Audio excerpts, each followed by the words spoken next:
Então, dando continuidade, a gente vai fazer um resumão, né, mais ou menos sobre química D, no caso, sobre unidades de concentração, né? O que seria unidade de concentração? Seria uma maneira de quantificar a quantidade de soluto numa solução. Lembrando que uma solução é soluto mais solvente. Então, a gente quer saber, né, a quantidade de soluto. Dessa maneira, a gente pode dizer que concentrado é o contrário de diluído.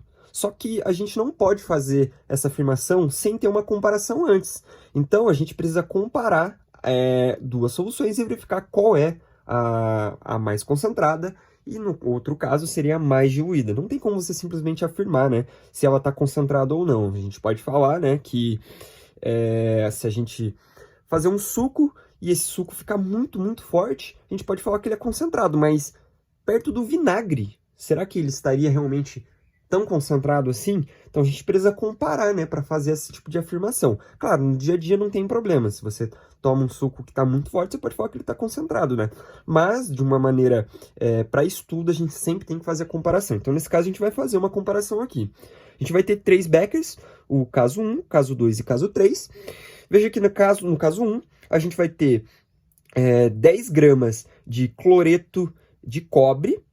Então, a gente tem uma massa e a gente vai ter 200 ml de a gente vai ter, no caso, essa quantidade em 200 ml de solução. Então, a gente vai ter uma certa quantidade de cloreto de cobre em 200 ml dessa solução. Então, a gente está afirmando que a gente tem uma certa quantidade de soluto nessa solução.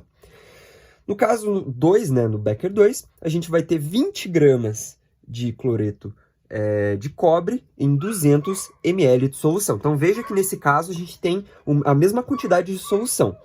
No caso 3, a gente vai ter 40 gramas de cloreto de cobre em 400 gramas de solução. Então, veja, pela cor aqui, a gente consegue ver qual que está concentrado e qual que está diluído. Nesse caso, a gente pode fazer algumas conclusões. No caso 2 e 3, eles têm a mesma concentração. Veja que, só vendo de maneira... só pela observação a gente consegue ver, né, que a cor está a mesma, certo? Então, a gente consegue mais ou menos dizer que a concentração é a mesma. No caso 2 e 3, comparado com o caso primeiro, a gente vai então dizer, né, a gente fez essa comparação, então a gente pode falar, né, que o 2 e o 3 estão concentradas e a 1 está diluída.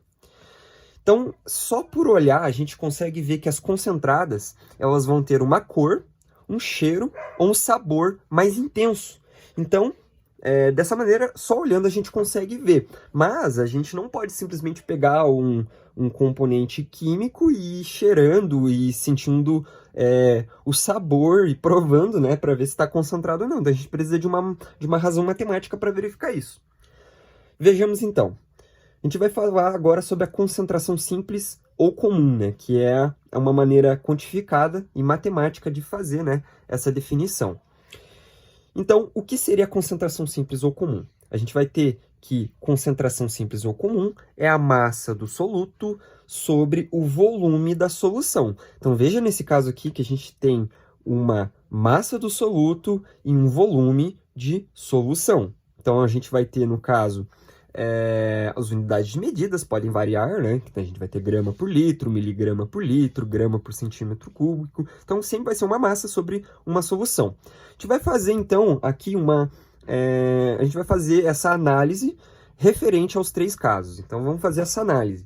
No caso 1, a gente vai ter concentração 10 gramas, né, de 10 gramas de soluto por 0,2 litros, né? A gente está transformando ml em litro de solução. Fazendo essa fração, né?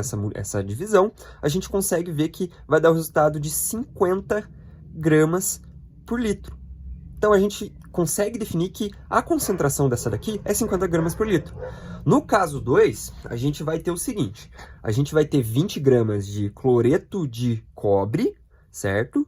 Por 0,2 litros, né? Novamente transformamos ml em litro, a gente vai ter 200 gramas por litro de concentração. Então, veja que se a gente fizer no terceiro caso, veja que a proporção é a mesma. Veja que a gente aqui tem 20 gramas e 200 ml. A gente dobrou.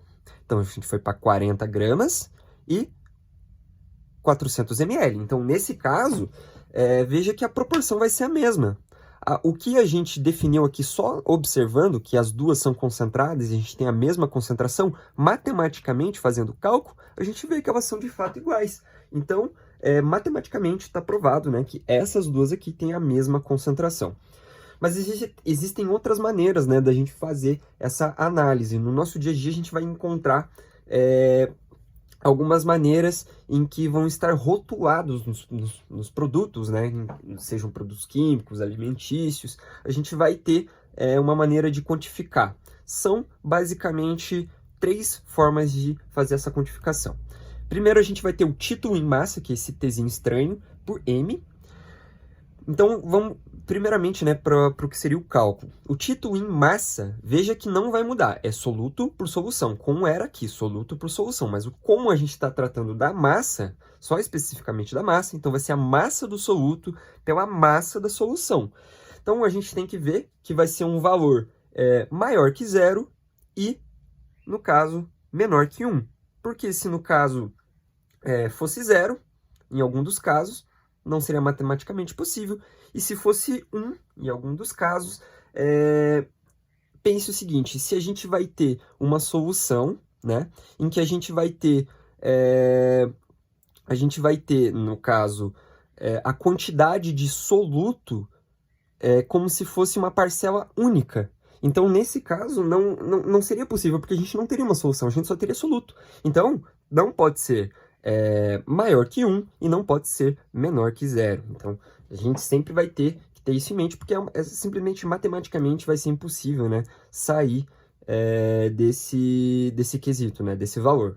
Ele vai ser expresso em porcentagem massa por massa, mas também pode aparecer como peso por peso. Então, como é uma porcentagem, é o título em massa multiplicado por 100, né? É uma porcentagem, né? Então, a gente vai ter, por exemplo, antes que eu me esqueça, é um valor adimensional. Por que é adimensional? Imagine que você está fazendo massa por massa. Então, se você está fazendo uma análise de grama por grama, no caso, matematicamente, elas vão se cortar matematicamente. Então, se a gente faz uma análise dimensional, uma massa vai cortar com a outra massa. Elas vão se cancelar, então vai ser uma medida adimensional. Então, vamos para um exemplo. A gente vai ter aqui o álcool líquido, 46 graus INPM, que também pode ser identificado como 46% massa por massa. Como a gente interpreta isso? A gente vai ter 46 gramas de etanol em 100 gramas de amostra. Veja que a gente está tratando de duas massas. E por que 100 gramas de amostra? Porque a gente está tratando de uma porcentagem. Caso a análise que você estiver fazendo não seja 100 gramas, você faz uma regra de 3 e você consegue descobrir qual é a concentração, né, em título em massa. O título em volume é basicamente a mesma coisa. O valor como foi explicado anteriormente, precisa ser maior que 0 e menor que 1. Ele é expresso em porcentagem volume por volume. Ele vai ser volume do soluto, volume da solução. Veja que, novamente, a gente não mudou essa regrinha aqui, né, que seria soluto por solução. Concentração sempre vai ser isso. Então, nesse caso aqui, vai ser o volume de um pelo volume do outro, adimensional, porque, novamente, se você faz a análise dimensional, uma unidade de medida vai cortar com a outra unidade de medida, então vai ser adimensional. Então, um exemplo, a gente tem a cerveja, que a gente mede em escala, grau, Gay-Lussac.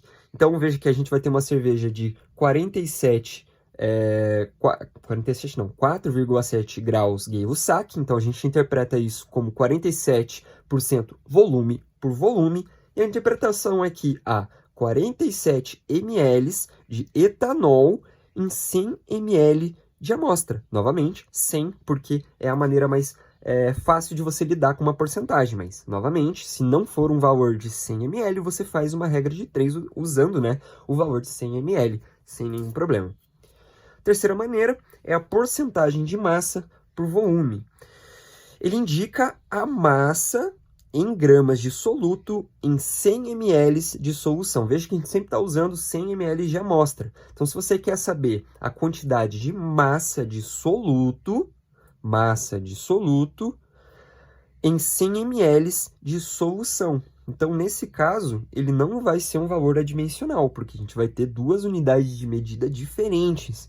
Então, nesse caso, ele pode ser massa por volume, ou como era aqui, né, no título em massa, também pode ser peso por volume. Então, a gente vendo um exemplo, a gente vai ter o vinagre. Em alguns rótulos, a gente vai ver que o que vai estar escrito é vinagre, 4,2% de acidez, ou, no caso, 4,2% massa-volume, ou peso-volume.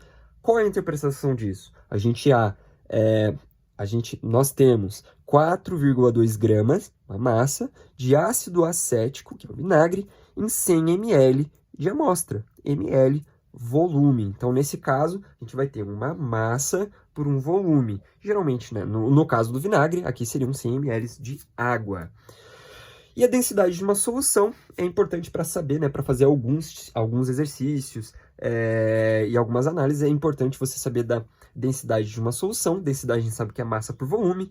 Então, para fazer de uma maneira em que seja didática, a gente pode, ao invés simplesmente de falar que é uma massa de uma solução pelo volume da solução inteira, é legal a gente sempre gravar que vai ser massa do soluto mais massa do solvente, soluto mais solvente é uma solução. E o volume de um soluto mais o volume de um solvente. Então, soluto mais solvente, solução, massa da solução por volume da solução. Então, é a densidade da solução, né? Então, isso sai de concentração. Na verdade, não sai de concentração, mas a gente consegue fazer, porque quanto mais concentrado, mais denso, a gente consegue fazer algumas comparações se a gente tiver isso em mente.